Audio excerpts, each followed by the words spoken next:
What if I told you that the government has been hiding top secret alien bodies and what is believed to be the first recovered UFO since years before the famed Roswell incident that kind of kicked off the entire UFO craze that's been still going on today?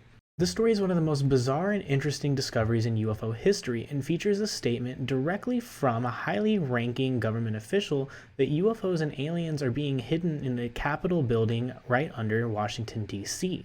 In 1999, the Center of UFO Studies received a letter from the daughter of Reverend Turner Hamilton Holt. That may not seem significant, but Holt was a close cousin and good friend of U.S. Senator Cordell Hull, who served as the Secretary of State under Franklin Roosevelt from 1933 to 1944, the longest term in American history. According to this letter from Reverend Holt's daughter, sometime during his term as Secretary of State, Cordell Hull took his cousin Reverend Holt to the U.S. Capitol building, swore him to secrecy, and then took him to some sub-basement facility. That is where the Reverend saw something that would change his life forever. In this secret basement were 4 large glass jars, each containing some kind of creature.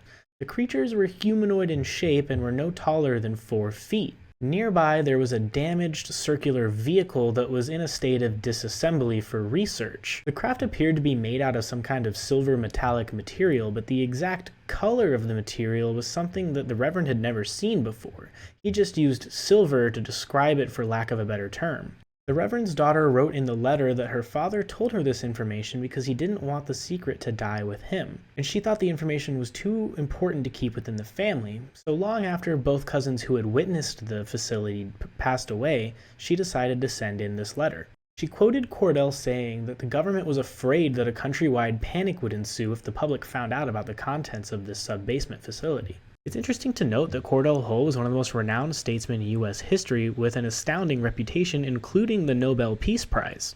So there's no real reason for him to tell such a story unless it was the truth, especially when you consider that this was the mid-1930s, a good 10 years before flying saucers and aliens really even became a part of our culture to even talk about. It's also interesting to note that neither men referred to these beings as aliens or extraterrestrials, but only ever referred to them as creatures.